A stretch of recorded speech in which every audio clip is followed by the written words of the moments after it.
আসসালামু আলাইকুম। আরও নতুন একটি ভিডিও নিয়ে আপনাদের সামনে হাজির হয়েছি। কিভাবে টিভিএস অ্যান্ট্রক মিটারের সাথে মোবাইল কানেক্ট করবেন সেটাই আপনাদেরকে দেখাচ্ছি।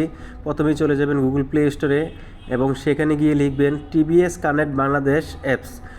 তো এখানে লেখার পরে সাথে সাথে এরকম একটা ইন্টারফেস চলে আসবে এবং এই যে স্ক্রিনে যে অ্যাপসটা দেখতে পাচ্ছেন একটু দেখে রাখুন। সেই অ্যাপসটাতেই আপনি যে টিভিএস কানেক্ট বাংলাদেশ এটাতে আপনি সাইন আপ করবেন। আর তারপরে আপনি লগ ইনে চলে যাবেন। লগ ইনে যাওয়ার পরে আমি যদি স্ক্রিনটার দিকে একটু লক্ষ্য করেন, এভাবে চলে আসবে। সব কিছু ওকে দিবেন। ওকে দেওয়ার পরে এখানে আপনার যেই মোবাইলের জিমেল আইডিটা বা ইমেল আইডিটা আছে সেটা এখানে আপনাকে দিতে হবে। তো আমি আমার কাস্টমার ভাইয়ের ইমেল আইডিটা এখানে তুলে দিচ্ছি।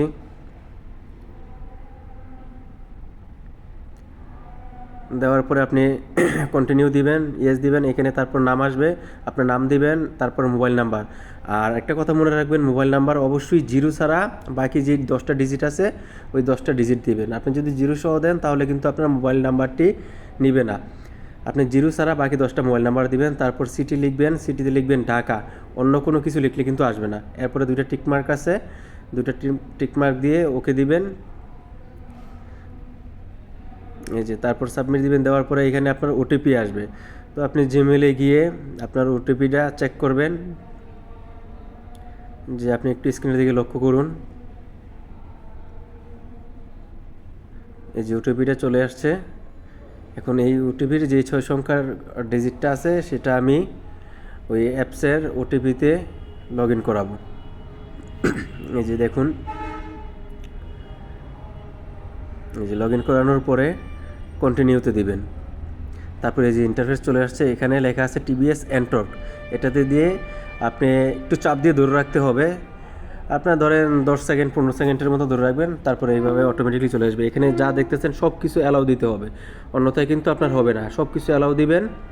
দেওয়ার পরে মিটারে চলে আসবেন। তো এটাতে কিন্তু 4Bর চাইতে আরও সহজ কানেক্ট করা। তো এখানে সাথে সাথে আপনি যে অল টাইম ওকে দিয়ে রাখবেন। দেওয়ার পরে স্ক্যানিং করবেন ব্লুটুথ।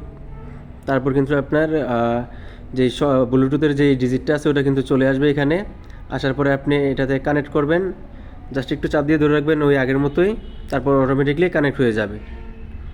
দেখছেন এই যে এখানে কিন্তু হ্যালো রেসার অটোমেটিকলি মোবাইলের চার্জ কতটুকু আছে সেটাও কিন্তু এখানে শো করছে। তারপরে যে আপনার অটোমেটিকলি কানেক্ট হয়ে গেছে। এভাবেই আপনি চালু করতে পারবেন। এরপরে আপনার আশেপাশে এটার যেই বেনিফিটগুলো আছে আমি সেটা একটু বলে দিই। আপনার আশেপাশে ধরেন আপনার ফুয়েল শেষ হয়ে গেল, তখন আপনি আশেপাশে যত পেট্রোল পাম্প আছে সব কিছুই আপনি এই মোবাইলের অ্যাপসের মাধ্যমে দেখতে পারবেন। তারপর আপনি স্ক্রল করে দেখবেন কোনটা আপনার কাছে হয়, আপনি কোন দিক দিয়ে যাচ্ছেন। তো ওই পাম্পটা সিলেক্ট করে দেওয়ার পরে এখানে এটা অটোমেটিকলি আপনাকে ডিরেকশান দেখাবে যে আপনি এত মিটার সামনে গিয়ে বামে যান, ডানে যান, সোজা যান। এই যে এখানে যা দেখাচ্ছে এই জিনিসটাই কিন্তু আবার আপনার মিটারের ভিতরে চলে আসবে। আপনি মোবাইল পকেটে রেখে দিলেন, কোনো সমস্যা নাই। এটা কিন্তু আপনার মিটারের ভিতরেই আপনাকে দেখাবে ডিসপ্লেতে। ঠিক আছে। এরপরে যদি আমি আরও এটার বেনিফিট সম্পর্কে বলি, ধরেন আপনি মোবাইলের এটা কিন্তু অবশ্যই আপনার ব্লুটুথ কানেক্ট করতে হবে, প্লাস আপনার মোবাইলে ডাটা থাকতে হবে, অন্যথায় কিন্তু এটা হবে না। এরপর আরেকটা যে বেনিফিটটা সেটা হচ্ছে এই যে আপনার কলিং সিস্টেমটা সেটাও কিন্তু এখানে দেখা যাচ্ছে। আপনার মোবাইলে যদি কেউ কল দেয় সেটাও কিন্তু আপনি এখানে দেখতে পারবেন। সেটাও কিন্তু এখানে এই যে আপনি স্ক্রিনে লক্ষ্য করেন, এই যে মহিবুল্লাহ আমার কাস্টমারের নেম। তো ওটাও কিন্তু উনি কল দিয়েছে মোবাইলে, এটাও কিন্তু এখানে শো